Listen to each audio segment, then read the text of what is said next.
There were 144,000 casing stones on the Great Pyramid. Some religions believe that only 144,000 people are going to make it to heaven, or what they call the paradise. And so we see this recurring theme of this 144 being a very important number, even in the biblical text. 144,000, angels are coming down with Jesus on his return. And so there's always this theme of this 144,000 over and over again throughout history, through many different civilizations and through many vastly different time periods. It makes you scratch your head like, what is up with this 144,000? It's got to be a significant number, or they wouldn't have put 144,000 casing stones on the Great Pyramid. So there's a reason behind this, and it has a deep significance that goes far beyond any text that we have laying around, even the biblical text, even the Sumerian text. I think it goes even far beyond that. The oldest account of the Great Pyramid being built is in the Emerald Tablets, and that was approximately between 36,000 to 38,000 years ago,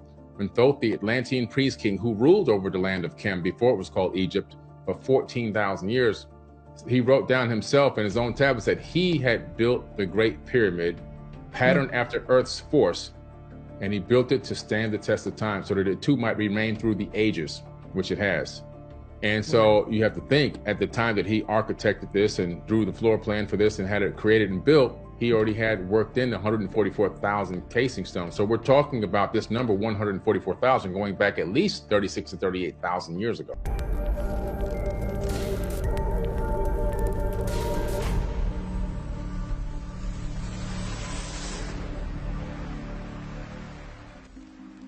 We measure our life in terms of days, of 24 hours, referred to as a tropical or solar day.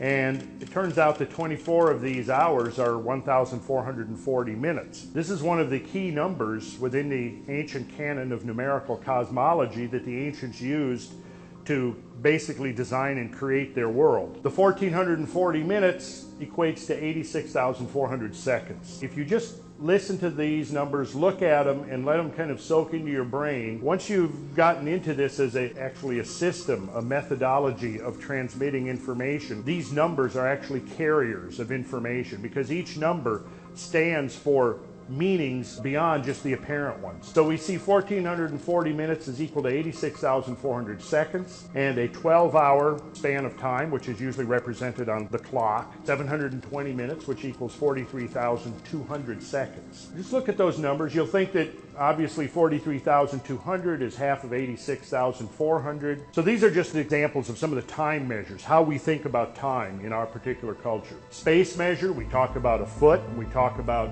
of 12 inches, we talk about a square foot, and you'll notice that the square foot has the same repetition of digits, 144, as the 24 hours does. All we do is we tack a 0 on that, and we have the number of minutes in a day. 144 square inches. Now it turns out that if you ever read the book of Revelations, which I highly recommend if you're interested in symbolism and esoterica, the book of Revelations talks about the holy city, which was revealed to St. John the Divine in a vision on the mountaintop. And a man with a measuring line reveals to him this vision of the holy city. And the holy city is described as having a wall around it, and the wall is described as being 144 cubits. That number is preserved in the scriptural writings. We have a cubic foot equaling 1728. I want to call your attention to the 1 square yard, which is 1,296 inches. As it turns out, we could stick a 0 on the end of that, and we have 12,960 years, which turns out to be an awesomely important span of time in terms of some of the great cycles that affect this planet. Like Tesla said, you can discover the mystery of 369, you know the mysteries of the universe. But yeah, the 9 is a pretty significant number, because it is an important number in a lot of mathematical computations, first and foremost. The final digit in numerology, the presence of 9 suggests a chapter may be coming to an end. Witnessing 9 as an angel number is a sign that a meaningful cycle could come to a close, and you'll soon have a beginning of a brand new journey. Now, another thing you might notice about most of these numbers from 1440 to 8640, 43,200, 144, 1728, 36, 1296 is that they all Kabbalistically add up and reduce to the single digit 9. Notice that, all of them. Pick any one of them, other than, say, with the exception of 24, but 1440 adds and reduces to a single digit 9. 1296, you'll notice the same thing. 1 and 2 and 9 and 6 is 18, which adds to a 9. Here we have the alphabet of sacred geometry, and these are the simplest forms. These are the polygons. You have a circle, which is actually not a polygon, but we have an equilateral triangle, a square, and a pentagon. And each of these can be measured by the number of degrees that determine the angles of the sides. So for example, we look at a circle, which is just a special case of an ellipse with eccentricity of 0. We've covered this already, so let's go right to the equilateral triangle, and we'll see it's 60, 60, and 60, which equals 180 degrees. Again, notice that we've got the number 9 recurring. We go to the square, which is 4 times 90 degrees. The total number of degrees defining the square is 360, the same as the circle, the same as the measure of a circle. And we measure the polygons by essentially measuring the angles of the vertices or the corners. Then likewise with the pentagon, each of the angles between successive edges is 108 degrees. So you multiply the 108 times 5 and you get 540. Again, notice, everything adds up to 9.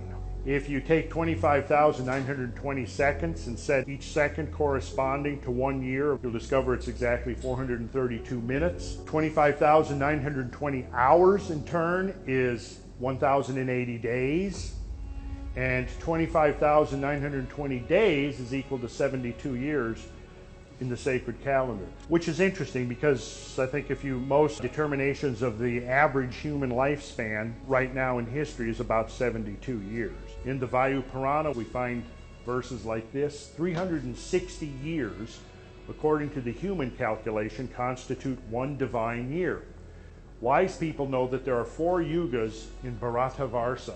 The first one is Kreta, then follow Treta, Dvapara, and Kali. They have another, the Vedas recognize as a sacred year that they call, or a divine year, which is 360 of our years. Now here's a tabulation of the Vedic ages. And you'll notice, we'll look first at the total in human years, and we see that the Kali Yuga, the shortest, is 432,000. Notice the number that the Vedic ages begins with, 432,000, is the same number that the Sumerian king list ends with. So it's almost as if we have 2 different traditions, but one system. So you see how these same numbers are recurring over and over again. And I know that for a lot of people, first time they are confronted with this kind of information, sometimes it's almost too mind-boggling. You're going, what the heck does all these numbers mean? It's just too many numbers to sort out. But what you realize once you start studying them is that each one of them is kind of a mnemonic, because each number has a whole collection of phenomena that's associated with it. And here is a Gothic cathedral. This is the Portal of Judgment at Chartres. You'll notice that there are 4 carvings, 4 bas-reliefs around the figure of Christ seated within the mandorla, or also the Vesica Piscis. The 4 are representing the 4 ages of the world, the 4 seasons of the great year. So there you have the 4 seasons of the great year, each separated, representing a cycle of 6,480 years for each of those 4 seasons. Now, this had more than merely academic interest to ancient cultures, because it was believed, and I will show you here, that modern science, unbeknownst to the scientists who are actually doing the work, they're confirming the reality of these ancient measures of cyclical time and what their significance is. But in this case, again, we have the 4 seasons of the great year, giving us total duration for each of the 4 of 6,480, which, if you now recall, should bring to mind the image of the dodecahedron whenever you think of the number 6,480, the 12 pentagonal faces. Symbolically, each of those 12 faces to the Platonists, the Pythagoreans, and the Neoplatonists was associated with one of the 12 signs of the zodiac. The pentagon, of course, is the human figure. Think of the Vitruvian man, the Da Vinci man in the circle with 5 extremities and your 5 fingers on each hand. The fact that the pentagon manifests the golden section geometry, and we as humans are actually the highest mathematical expression, biological expression of the mathematics of the golden section, which relates us intimately to the geometry of the pentagon and the dodecahedron. What I've got here is evidence for advanced geodetic knowledge in archaic times. What is geodesy or geodetic knowledge? Geodesy is the determination of the size and the shape of the earth. Early in the 19th century, such knowledge was acquired by extensive land surveying and triangulating over large tracts of the earth's surface. Since the 1970s, orbital satellites have provided the most accurate picture of the earth's exact size and mass distribution. Any advanced comprehension of the larger picture of our planet as a suitable abode for the evolution of higher life requires knowledge of its size and shape. The total mass, of course, determines g, the gravitational constant. The equatorial bulge is an integral component of the forces acting to impose rotation and orbital stability on Earth as it wheels about the sun. The relevance of these two basic factors to the evolution of life cannot be underestimated. Ancient master builders understood Earth's fundamental geodetic parameters on a level not equaled until the advent of modern satellite surveys. How do we know that? Well, probably the most salient means we have of knowing that is the Great Pyramid of Cheops itself. And there's been lots and lots of speculation about what the form or what the function of the Great Pyramid was. Some of it to me is pretty out there. Some of it I think is pretty abstract and speculative. What I've always thought does make the most sense and has the greatest credibility is the pyramid is essentially a model of the earth. Ancient writings, Semitic writings, and I'm coming with two examples here. The Hebrew ancient writings, which would be Kabbalistic writings, the Hebrew Old Testament, the Torah, and then the Greek alphabet. The New Testament was written in Greek, all of the Pythagorean and Neo-Pythagorean literature written into Greek. Well, as it turns out, both of those languages, this was prior to the advent of the Hindu-Arabic numeral system. The Hindu-Arabic numeral system is when we came up with what we now have is we have our alphabet and we have our set of numbers. And they're two different things. But prior to the advent of the Hindu-Arabic numeral system, in the Semitic languages, the same symbols that were letters were also numbers. And the key was what you see right here, called a denary system. So Aleph was 1, Bet was 2, Gimel was 3, Dalet was 4, He was 5, Waw was 6, Zayin 7, and so on, down to Resh, Shin, and Tau, 200, 300, and 400. Yud, which was considered the seed of the Hebrew alphabet, had the value of 10. So units, tens, and hundreds. Then there was a symbolic component to each of the, for example, Aleph originally was the word for an ox. And Bet was originally the word for house. Gimel, originally the word for camel, and so on. Then we get to the Greek system, and it's also a denary system, units, tens, and hundreds. So alpha, beta, gamma, delta, epsilon, digamma, zeta, eta, theta, etc., 1 through 9. Then iota, kappa, lambda, mu, nu, xi, omicron, pi, kappa, 10 through 90, and so on. Okay, so we have the same system, units, tens, and hundreds. So how is this employed? Well, here's an example. Here's aletheia, which was the Greek word for truth. And if you add up the eta, the alpha, the lambda, the eta, theta, epsilon, iota, and alpha, based on the values that I just showed you, the total value is 72. And that's one of our key sacred numbers. Katabala, which means conception, the first moment of creation. Kappa, alpha, tau, alpha, beta, omicron, lambda, eta. Take the values, again, directly from the historically authenticated table that I showed you, and they add up to 432. So there you see these numbers showing up here. Yerushalayim, or Jerusalem. Iota, epsilon, rho, omicron, upsilon. This would be the Greek spelling in the New Testament. Sigma, alpha, lambda, eta, and mu. There's the values of the individual letters. Iota, which was 10, epsilon, 5, etc. And when you add those up, you get 864. The Temple of Immortality. So if we take that spelling, add it up, it also is 864. The Holy Ghost, Toahian Pneuma. Add up the value of those and you get 1080. The Fountain of Wisdom, Pegasophias, also adds to 1080. Somebody who studies sacred geometry, eventually you've got these numbers as such an integral part of your consciousness, in your forehead, in your frontal lobe, your waking consciousness, that these numbers literally become a part of the way you experience reality and experience the world, because the numbers are all around us in the world. It gives a shape to the world. It defines the periods of time that governs the cycles of our life. The numbers come from one source, one multidimensional source, and they stream down through the multidimensional universe down into this third dimension as a form of integrated consciousness. And us being number one is the individuality that we have, but also still being part of the whole. It gives us the capability of understanding that we ourselves have a certain level of control and understanding over our reality tunnel, but at the same time, collectively, we make up all the numbers. And so it's just like you have a radio station in your neighborhood that's broadcasting out frequencies, which are digits of numbers. And then you have a radio receiver that's able to pick up, depending on what station you're tuned to, specific digits of numbers to decode the information. If you imagine that the radio signal being sent out is spirit, and then now take that and convert it into the universal consciousness as being a transmission, each one of our avatar bodies has a capability of picking up a specific numeric frequency from the main source. And that frequency that we pick up comes from one source. It's one consciousness, but I'm 0.1, you're 0.2, somebody else is 0.3, 0.4, 0.5. And so we animate this avatar body based on that numerical system that's being streamed out from a higher dimension. We are living in a mathematical universe. Mathematics literally explains everything that we see. Numbers explain everything that we see and experience, including even the dimensions of our body, the way that we break down light and everything else, all based on numerical numbers, numerical systems.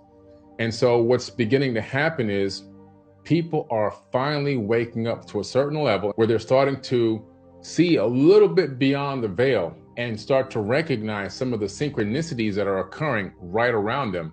And these synchronicities have been happening for millennia, but up until, really now, as we went through a dark age and come back up now into the light, we're now starting to recognize and realize that we're living in a numerical light matrix. Angels are really angles of light. We know that there are higher dimensions that exist in 90-degree angles above one another, and there are multiple dimensions going all the way up. We know this universe consists of a minimum of at least 11 dimensions, and all those are in angles or angels of one another. When you go into some of the ancient tablets, you discover that the Sumerians were talking about these angles of light that were coming down and they were interacting with them.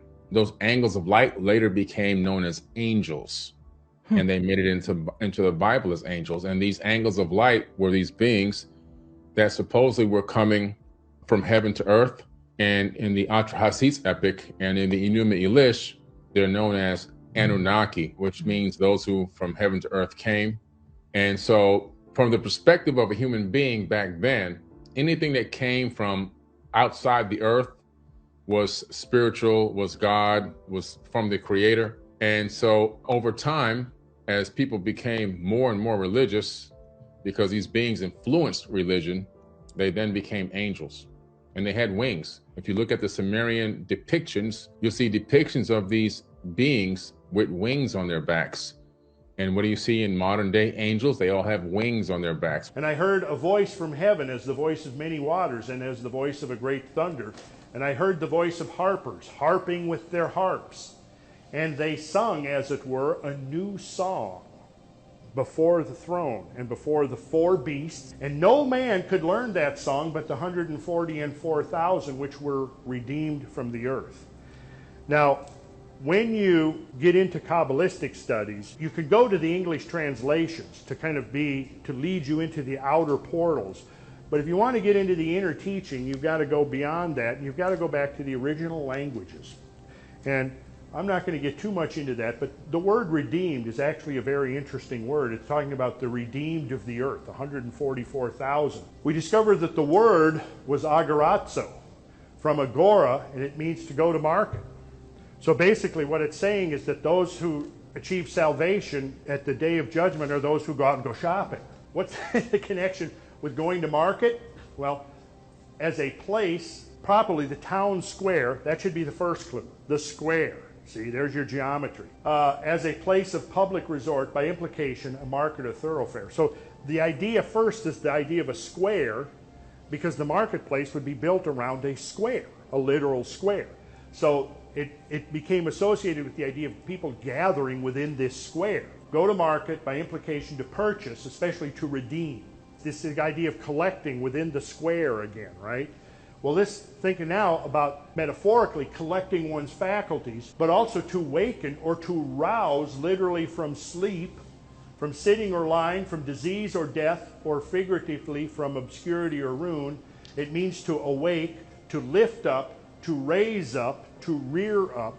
So see, all of these ideas are what you're led to once you start going into the original Kabbalistic meanings of the language. The authors of these sacred writings were really trying to get to, because you've got to remember that all of these sacred writings have gone through multiple layers of translation by people who may or may not have understood the original doctrines that were concealed in there symbolically and mathematically. The reference to singing a new song suggests to me that possibly we're talking about a change in frequency involving life here on earth, and that those who change their consciousness accordingly will be in harmony with the changing frequencies. And I believe that that is one of the core teachings of this, is that as Earth goes through its evolutionary journey through the galaxy, through varying geometric relationships with the astronomical universe, what is happening is that the frequencies impinging upon the Earth are constantly going through an evolution as well.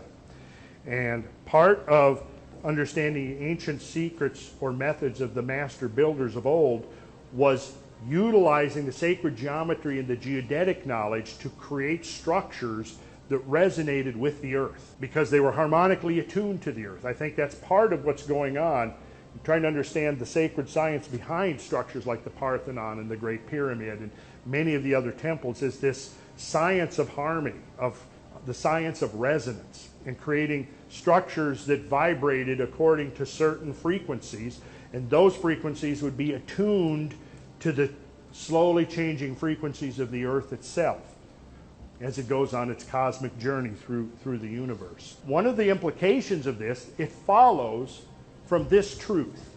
The truth is that we humans are ultimately designed according to the cosmic measure. We were created in the image of God, right? And God is the ultimate cosmic measure. And we, being created in the image of God, embody the cosmic measures. So when Protagoras said man is the measure of all things, what he was implying is that we are the ultimate yardstick for the cosmos. In fact, when one looks at the scale of phenomena, from the human up to the largest macro scale that we know of, and from the human down to the smallest micro scale we know of, where are we within that hierarchy? Right smack in the middle. So there's as much above us as there is below us. There's as much greater than us as there is lesser than us. And I think that's one of the implications of this, is that when we begin looking at our sacred geometry, we realize it's the ultimate fusion of all of these phenomena on all scales, and the ultimate component or the ultimate symbol of all that fusion is we ourselves. And then, of course, ultimately it's our consciousness, because, like I said, with his name written in our forehead, what that means is that when you study sacred geometry, you're literally building an edifice in your consciousness. You're building a form out of the material of your own conscious mind that reflects this order of nature, of cosmic nature that's all about us. And that's the power, and why study of sacred geometry can ultimately be a key to accessing lots of other things like the Kabbalah and the alchemy and the Hermetic wisdom and the Gnostic traditions and the traditions of the Vedas and so forth. Thanks for watching, and if you get value out of this video in any way, hit that like button for me. Share it with a friend, and if you're new here, don't forget to subscribe. Otherwise, keep an eye on it. Stay blessed.